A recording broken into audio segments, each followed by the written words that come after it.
Okay, so what is a cell? Actually, cell is a device, okay, in which you can convert electrical energy into chemical energy or chemical energy into electrical energy. Basically, cell, okay, cell is a device. Cell is a device in which electrical energy may be converted into chemical energy or chemical energy may be converted into electrical energy. Okay, so it's a device in which you can convert electrical energy into chemical energy or chemical energy into electrical energy. This is the basic definition of cell. We divide cells into two. We divide cells basically into two. Number one, electrolytic cell.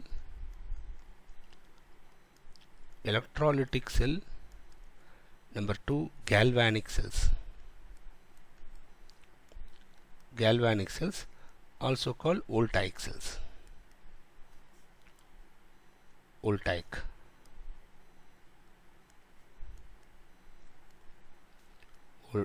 cells. Okay, so in cells there are two types: electrolytic cell and galvanic cell. What we are going to focus now is about electrolytic cell. Okay, once we'll finish this, then we'll come back to galvanic cells.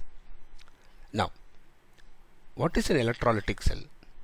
Electrolytic cell is a device in which electrical energy is converted into chemical energy. I'll put EE, CE. EE means electrical energy, CE means chemical energy. Okay, what is the actual meaning? We pass current through a solution or through some electrolyte. Okay, some non-spontaneous reaction, okay, will induce by the current, therefore the reaction takes place. So what is actually the meaning for this? The meaning is we pass current through a solution, therefore some non-spontaneous reaction. Non-spontaneous means without current that reaction never happens. By passing current, the reaction takes place. Some non-spontaneous reaction takes place in electrolyte or in cell. Okay, so this is the basic idea about electrolytic cell. Electrolytic cell is a device in which electrical energy is converted into chemical energy. What is the meaning? We pass current to the cell so that some chemical reaction takes place. Okay, so the basic setup will appear like this. For electrolytic cell, the basic setup, let me draw simply like this. We will have some electrolyte solution. This is some electrolyte, and we'll immerse two electrodes in that. Two electrodes. One is the cathode, the other one is the anode, and we'll connect one to the negative terminal of battery and the other one to the positive terminal of the battery. Okay, from the battery we supply some quantity of current through the solution, therefore some chemical reaction takes place in the solution. Okay, so this is the basic setup for electrolytic cell. In electrolytic cell, we pass current using some external battery. We pass current through the solution, therefore some chemical reaction takes place. Okay, the chemical reaction that is occurring, it is actually non-spontaneous. If you stop the battery, immediately the reaction stops. Okay, so this reaction happens continuously because of the current. So if you pass current continuously, the reaction will occur. Okay, so this is regarding electrolytic cell. Now what we are going to do, we are going to learn how electrolysis occur in an electrolytic cell. See, using electrolytic cell we can do a lot of chemical process, electroplating, so many things are there. We are going to focus mainly on electrolysis, right? Okay, so what is electrolysis and how to identify the product of electrolysis? Can anyone tell me what is electrolyte? What is electrolyte? Electrolyte is a substance. Okay, electrolyte is a substance which produce or furnish ions. Electrolyte is a substance which produce or furnish ions either in molten state,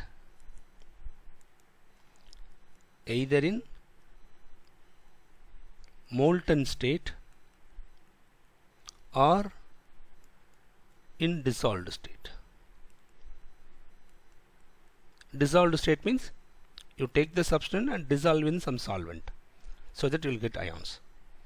Okay, so electrolyte is a substance which produce ions either in the molten state or in dissolved state.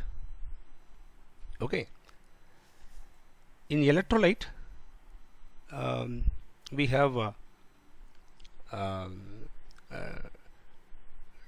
two types of electrolytes: strong electrolyte, weak electrolyte. Okay, so those things and all you may be knowing, so I'm not going into the basics of those things.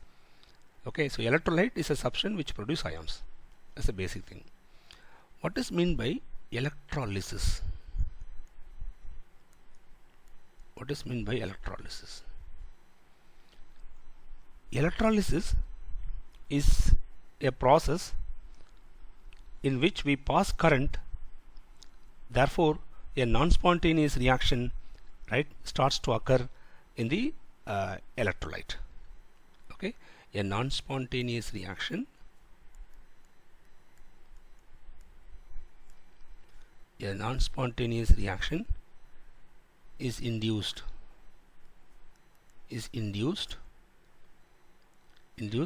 by passing current. Right? This process is what we call as electrolysis. So what is electrolysis? Electrolysis is a process in which we pass current so that a non-spontaneous reaction takes place in the cell. Okay, that's the meaning. Now, right, this is electrolysis, and student, keep this point in mind. In electrolytic cell, I have told you electrolytic cell means we pass current, chemical reaction occurs. Okay, we pass current so that chemical reaction takes place. What is an in electrolytic cell, we have two types of electrodes. One is anode, another one is cathode. Okay, cathode is an electrode which is connected to the negative terminal of the battery. Anode is connected to the positive terminal of the battery. So here cathode is negatively charged and anode is positively charged. Okay, in electrolytic cell, cathode is negative, anode is positive, and in cathode reduction reaction takes place. In cathode reduction reaction occurs, whereas at anode oxidation reaction occurs.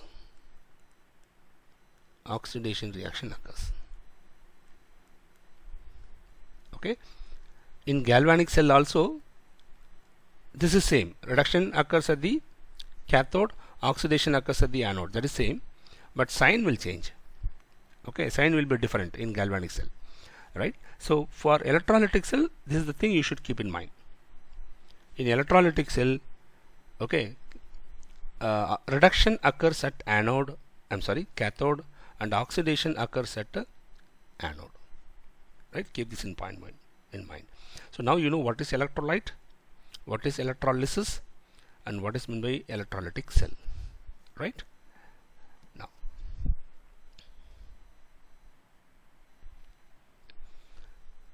the electrolysis, okay, is governed by Faraday laws. So we are going to focus on Faraday laws first. So Faraday's first law.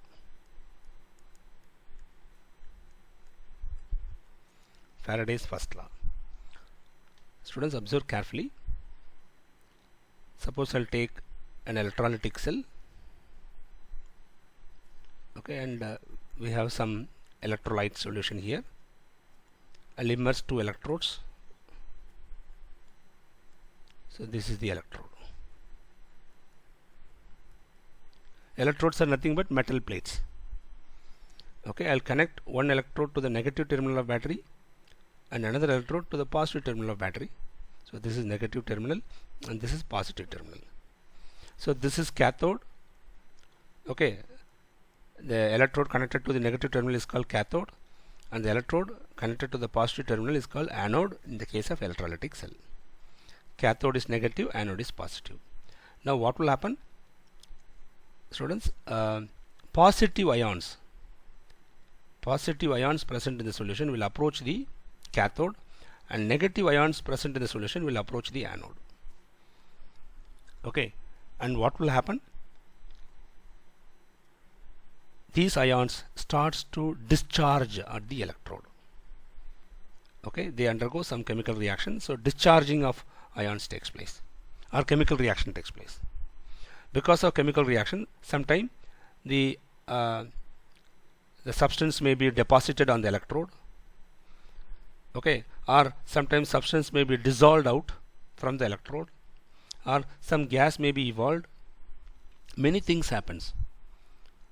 Okay, when you pass current, okay, through a solution, electrolysis takes place. Electrolysis means chemical reaction. Okay, it's a basic chemical reaction where ions are involved. Okay, some ions may undergo oxidation, some cations, right? Cations usually undergo reduction, anions will undergo oxidation. Because of this oxidation and reduction, what will happen? These ions get discharged at the electrode, where the substance get deposited on electrode. Okay, in some case the electrode may also dissolve and goes into the solution. In some other case, some gases may be evolved. Whatever may be it is, the amount of substance deposited or liberated. Okay, this is what we call as Faraday First Law. Mass of substance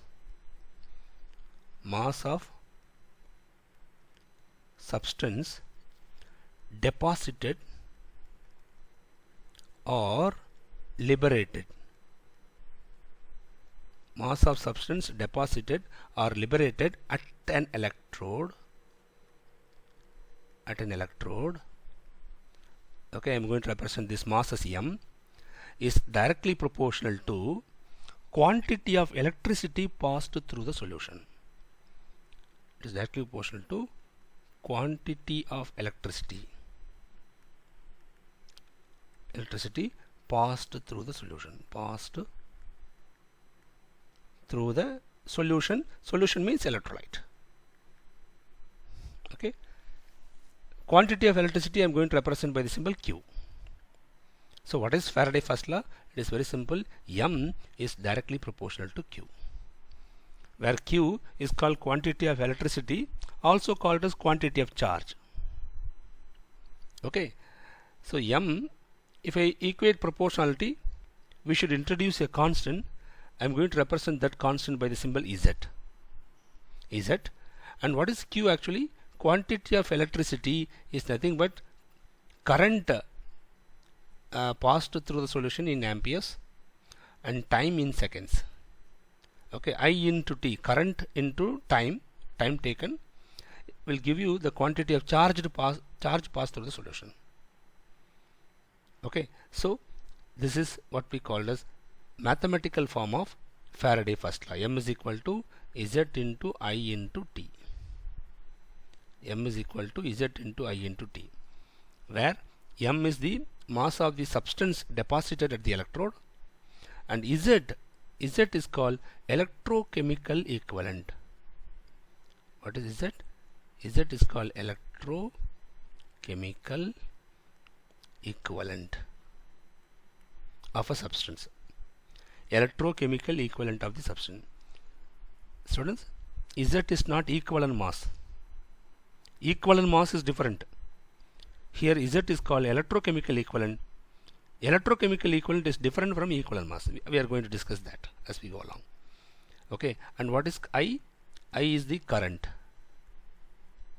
I is current. We usually give current in amperes, right?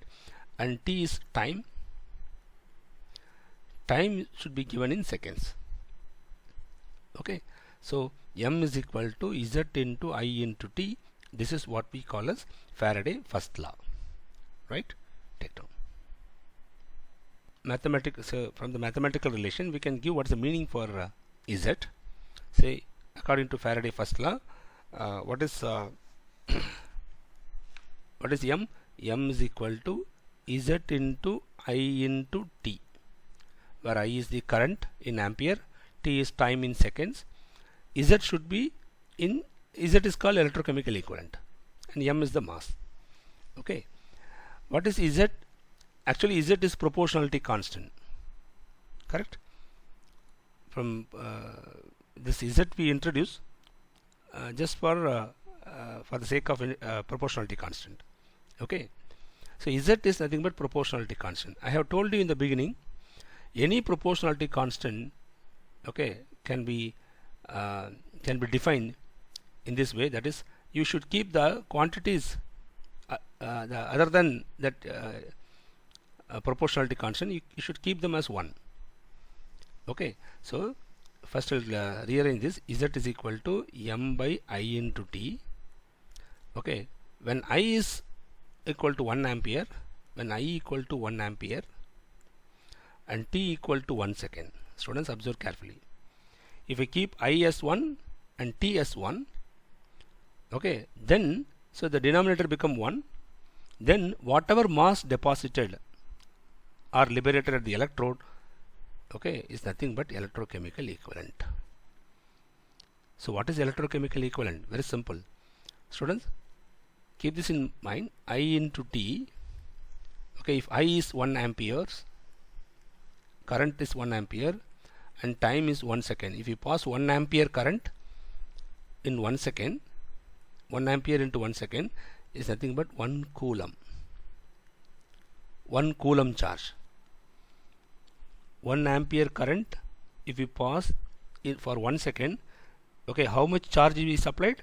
We have supplied 1 coulomb charge. Okay, if you pass 1 coulomb charge, then whatever mass of substance deposited at the electrode is nothing but electrochemical equivalent.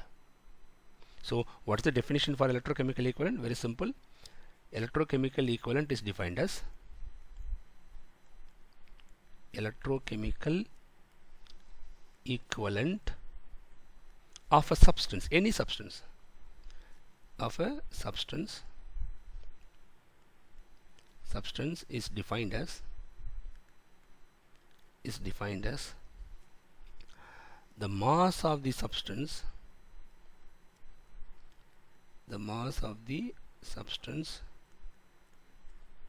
okay, is defined as the mass of the substance deposited or liberated, okay, the mass of the substance deposited or liberated at the electrode when 1 coulomb charge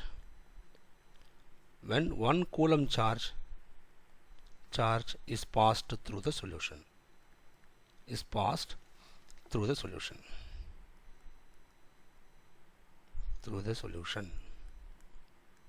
This is the definition for electrochemical equivalent. Electrochemical equivalent of a substance, okay, is defined as the mass of the substance deposited or liberated at the electrode when 1 coulomb charge is passed through the solution. Okay, take note. Students, you know very well the charge carried by 1 electron. Charge carried by 1 electron, okay, is nothing but 1.602 into 10 to the power minus 19 coulomb. Okay, this is a charge carried by 1 electron, right? And you know very well 1 mole of electron, 1 mole of electrons, what is meant by that? 1 mole of electrons is nothing but 6.023 into 10 power 23 electrons, correct? That's the meaning for 1 mole. 1 mole means Avogadro number of electrons. So what is the charge carried by 1 mole of electrons? Charge carried by 1 mole of electrons. 1 mole of electrons. See, charge carried by 1 electron is 1.602 10 power minus 19 coulomb. And 1 mole of electron means Avogadro number of electrons. Then what is the charge carried by 1 mole of electrons? It is nothing but 6.023 into 10 power 23 into 1.602 into 10 power minus 19 coulomb. If you multiply these two, you will get a quantity that is 96,485 coulomb. 96,485 coulomb of charge you will get. But for practical purpose, okay, people have taken this value as roughly 96,500 coulomb. Okay, so students, keep this in mind. 96,500 coulomb is the charge carried by 1 mole of electron. Okay, and this charge can also be called as 1 Faraday. Note down. Faraday is also unit of charge. Like coulomb, Faraday is also unit of charge. What is the relation between Faraday and coulomb? 1 Faraday equal to 96,500 coulombs. Take down.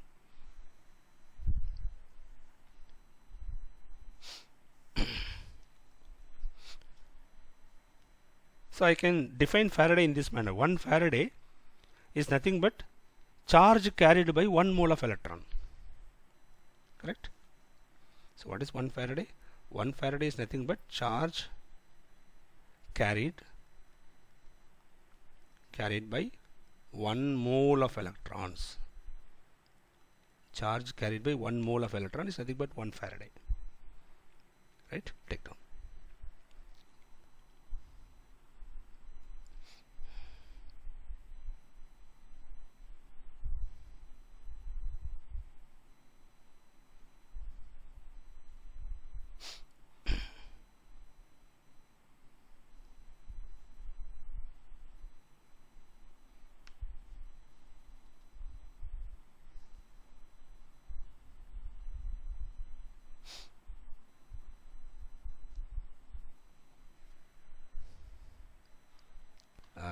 Number of gram equivalents, students observe carefully. This is equivalent mass, okay, or related to equivalent mass. Number of gram equivalents, right, of any substance is equal to number of moles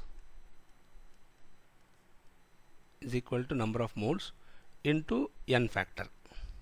Number of gram equivalents of any substance. Okay, it is not electrochemical equivalent. I am talking about gram equivalent. Number of gram equivalent is nothing but number of moles of the substance into n factor, where in this case n factor is nothing but change in oxidation state.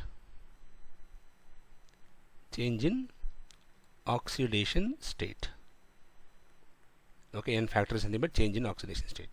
Now students observe carefully. Let me take 1 or 2 examples and I'll make things clear. Suppose, assume that in an electrolytic cell, sodium ions gains electron and undergo reduction. Okay, assume that a reaction takes place like this. Sodium ion gains electron and undergo reduction. Suppose if we take 1 mole of sodium ion, students observe carefully, each sodium ion require 1 electron. If we take 1 mole of sodium ion, then how many moles of electron is required?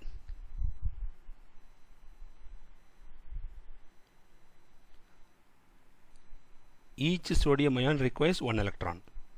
If we take 1 mole of sodium ion,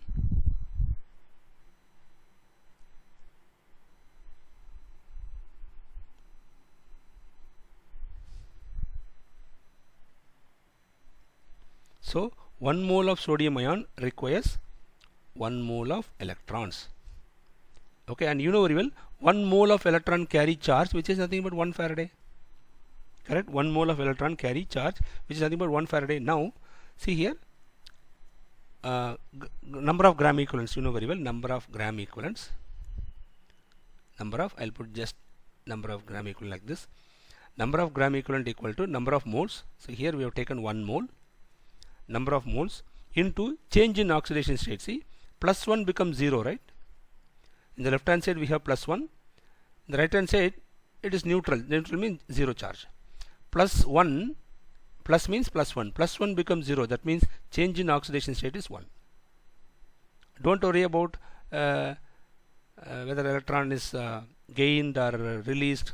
Okay, right? Or simply you can say, see, 1 electron is gained.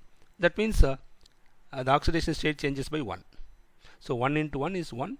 So number of gram equivalent is 1 and number of Faraday also 1.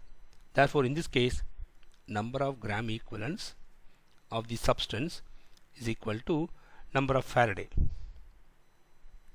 Number of Faraday. Students, observe carefully. So here 1 Faraday, we are passing 1 Faraday and we get 1 gram equivalent. 1 gram equivalent. Okay, we get 1 gram equivalent and we pass 1 Faraday current. So 1 Faraday equal to 1 gram equivalent. Okay, keep this in mind, student, very very important. Now if I'll give a second example so that you can understand what I'm trying to say. I'll take another example. Say for example I'll take copper 2 plus cupric ion. Okay, cupric ion gains 2 electron and undergo reduction and gives you copper. It gains 2 electron. Suppose if you take 1 mole of cupric ion, students observe carefully, each cupric ion requires 2 electrons now. Each cupric ion requires 2 electrons. If you take 1 mole of cupric ion, how many moles of electron required? 2 moles. 2 moles, correct? 2 moles. 2 moles of electron carry a charge which is equal to, what is the charge carried by 2 moles of electron? Charge carried by 1 mole of electron is 1 Faraday. 2 Faraday. 2 Faraday, that's all. 2 Faraday. Is this clear? So 1 mole of cupric ion, okay, consumes. Then is it 2 into 96,500? Yes, you're right. You're right. But I'm giving the value in Faraday. So 1 mole of cupric ion consumes 2 Faraday of electric charge. Okay, charge, and gives you copper. Now listen carefully. So what is the number of gram equivalent? Number of gram equivalents. First we'll calculate number of gram equivalent. Number of gram equivalent equal to, you know very well, number of moles into change in oxidation state. So we have taken 1 mole here. So 1 mole into, what is the change in oxidation state? See how many electrons gain. 2 electron gains. Therefore the change in oxidation state is 2. 1 into 2 is 2. That means number of gram equivalent is 2 in this case. And what is the Faraday required? 2 Faraday. So here also, students observe carefully, 2 Faraday is equal to 2 gram equivalents. If I cancel 2, you will get 1 Faraday equal to 1 gram equivalent. Students observe carefully what I am trying to say. So irrespective of the substance, whether it is sodium ion, cupric ion, aluminum ion, irrespective of the substance, 1 Faraday charge if you pass through a solution, 1 gram equivalent of the substance will get deposited. Irrespective of the ion, whether it is sodium ion or magnesium ion or aluminum ion, chromium ion, whatever maybe it is. Okay, so what we have learned here is number of gram equivalents equal to number of Faraday always. Number of gram equivalent equal to number of Faraday. Faraday of charge passed through the solution, or simply 1 Faraday equal to 1 gram equivalent. Students, you may ask a question, what is meant by 1 gram equivalent? 1 gram equivalent, you know very well, 1 gram is equivalent is nothing but equivalent mass of the substance. 1 gram equivalent is nothing but equivalent mass of the substance. Okay, so you take any substance, if you want to deposit equivalent mass of the substance, then you must pass 1 Faraday charge. Okay, you must pass 1 Faraday charge. Here we are making one assumption. The assumption is whatever charge that we are supplying, okay, it is completely consumed. That is, we are assuming that the reactions are 100% efficient, but it is not necessary. Okay, when you pass some charge through the solution, it is not necessary that all the electrons are consumed in the reaction, or the process may be 100% efficient. Okay, the process may have some 90% efficiency or 95% efficiency. That is also possible. Here we are assuming 100% efficiency. Okay, suppose if a reaction is 100% efficient, then if we pass 1 Faraday charge through the solution, 1 gram equivalent mass of the substance get deposited, irrespective of the substance, whether it is aluminium, magnesium, cupric, whatever maybe it is. Okay, that's the point you should keep in mind. Now, students, observe carefully. Observe this carefully, very, very important.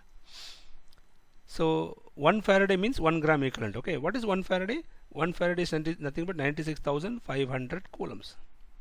So if I pass 96,500 coulomb, I'll get 1 gram equivalent of the substance.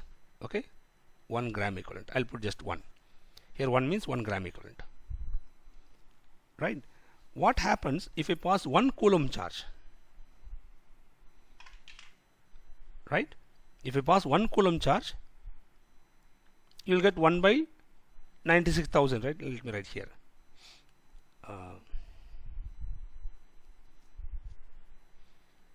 1 by 1 coulomb charge. 1 by 1 coulomb charge, I'll get 1 by 96,500 gram equivalent of the substance.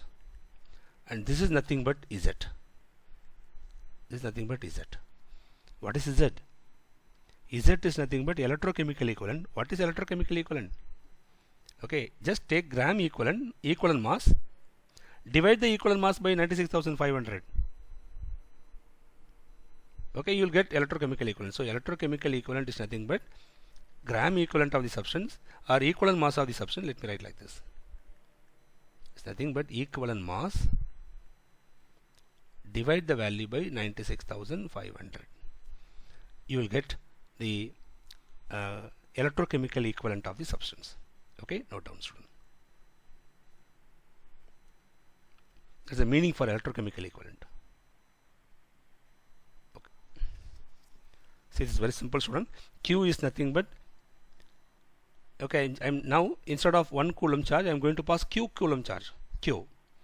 For 1 coulomb charge, if you pass, you will get 1 gram equivalent by 96,500. That much mass of substance get deposited. Now, if I pass Q coulomb, then I will get Q by 96,500.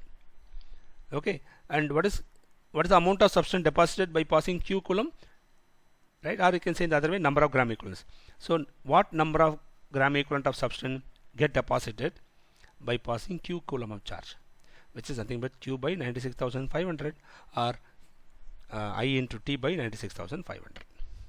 Okay, take down. This is the number of gram equivalents of substance deposited. Okay, now I'll give one more relation here, student. When you pass 1 coulomb charge, whatever mass of substance deposited is nothing but electrochemical equivalent. And from Faraday law, you know very well, mass is equal to Z into I into T, right? Mass is equal to Z into I into T. Now you got the relation for Z. So what is Z? M is equal to, what is Z? Z is nothing but gram equivalent or gram, 1 gram, student, observe carefully. 1 gram equivalent is nothing but, 1 gram equivalent is nothing but equivalent mass of the substance. So instead of gram equivalent, I can also write equivalent mass. Equivalent mass of the substance divided by 96,500 into I into T. This will give you the mass of the substance deposited. Note down, student. You will get the mass in grams directly. You will get the mass in grams. So if you pass I ampere current for T seconds, okay, through a solution containing some electrolyte, then how much mass is deposited? It is simply equivalent mass of the substance divided by 96,500 into I into T. Here, students, observe carefully, we are assuming that the current efficiency is 100%. The current efficiency is 100%. Okay.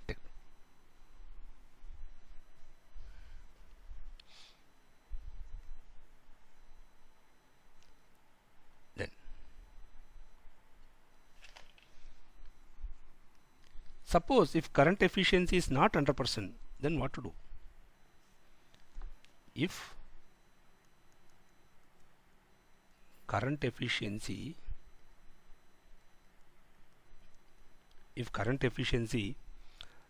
instead of say 100%, if it is some other percentage, X percentage, okay, then number of gram equivalents you can calculate using this formula.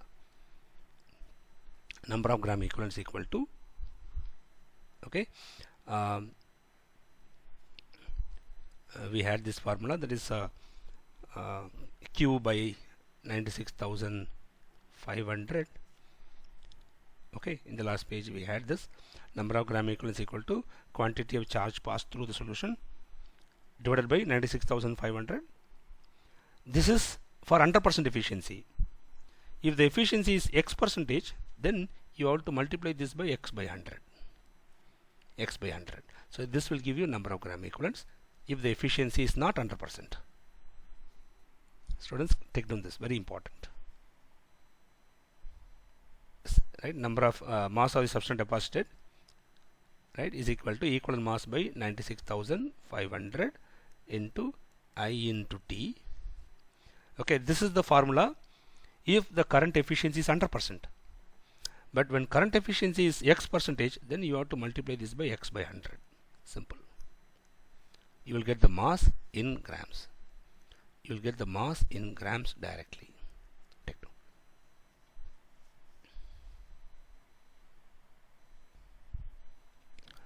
So, what is Faraday's second law?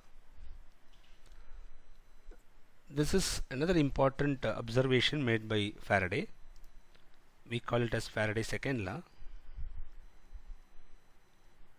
Faraday's second law. What is Faraday's second law?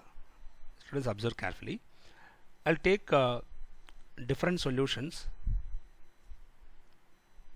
in containers. Say for example, I'll take in one container I'll take say silver nitrate solution, aqua solutions. In another container I'll take copper sulfate. In another container I'll take zinc sulfate. Okay, aqua solutions. Okay, now I'll place electrodes in all the three solutions. Okay, then I'll connect to the negative terminal and positive terminal of the battery. I'll connect the electrodes to the negative and positive terminal of the external battery.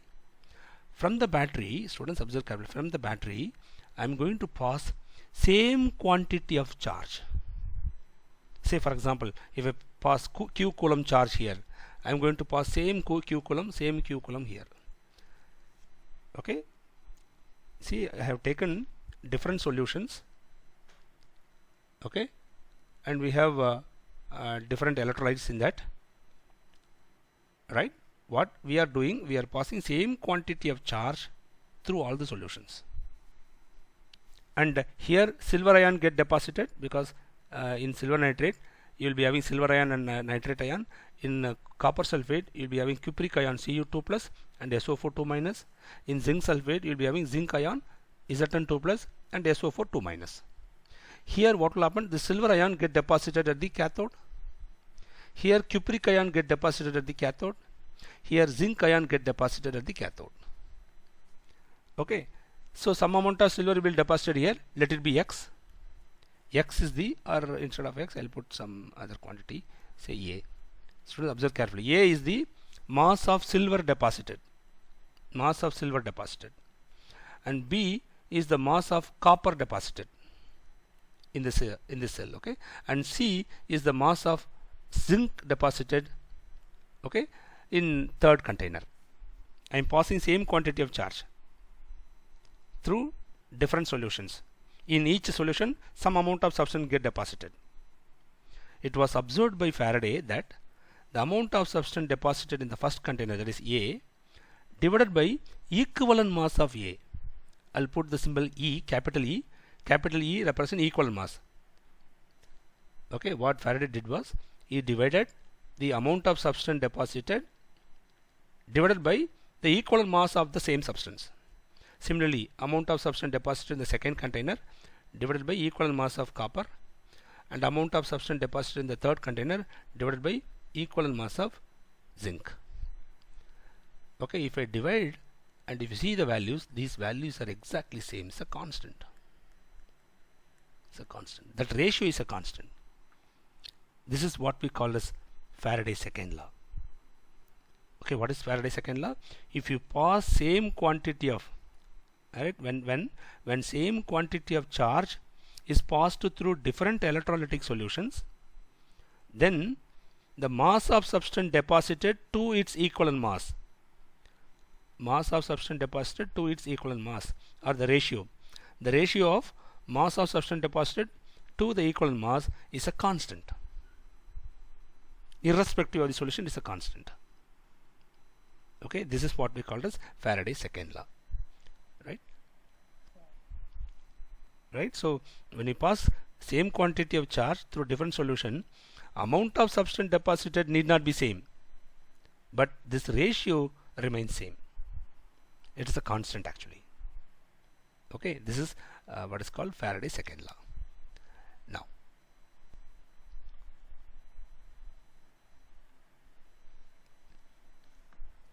electrolysis. Students, observe carefully.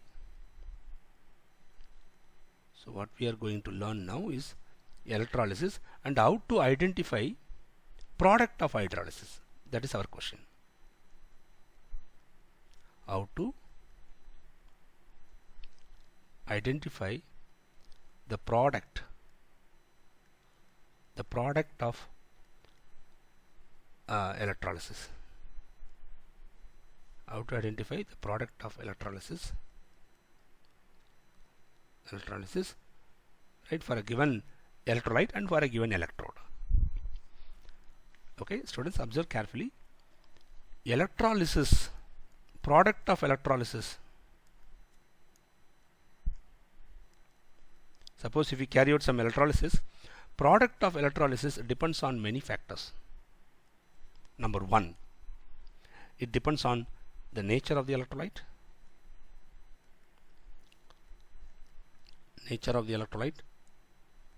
Okay, that is whether electrolyte is molten electrolyte or electrolyte is in the dissolved state, like that. Okay, so whether electrolyte is molten or in dissolved state, depending upon that, okay, chemical reaction will be different or the product will be different. Then product of electrolysis depends on nature of the electrode that we use. Nature of the electrode. Okay, see what is the nature of the electrode. In electrode we have two types. One is neutral electrode.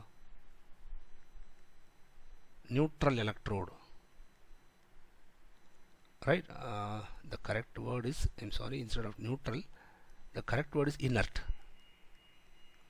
Inert electrode. See, if you use electrode like platinum or graphite, right, carbon graphite, these electrodes, etc., these electrodes are called inert electrodes. Whenever you use an inert electrode does not participate in the reaction. Students, observe carefully. Electrode does not undergo oxidation or reduction by itself. Electrode remains as just a metal. Okay, then we also have active electrodes. What are called active electrodes? In some electrolysis reaction, the electrode also undergo oxidation, okay, and reduction. those electrodes are called active electrodes. In active electrodes we have silver electrode, we have copper electrode, etc., etc. Okay, platinum, carbon, graphite, these are all good examples for inert electrodes. Then silver, copper, these are few examples for active electrodes. Okay, then product of electrolysis also depends on current density.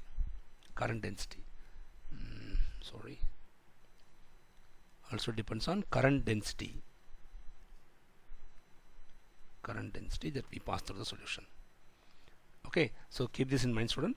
Product of electrolysis depends on nature of the electrolyte, okay, nature of the electrode, then current density, then one more point, concentration of the electrolyte, very important.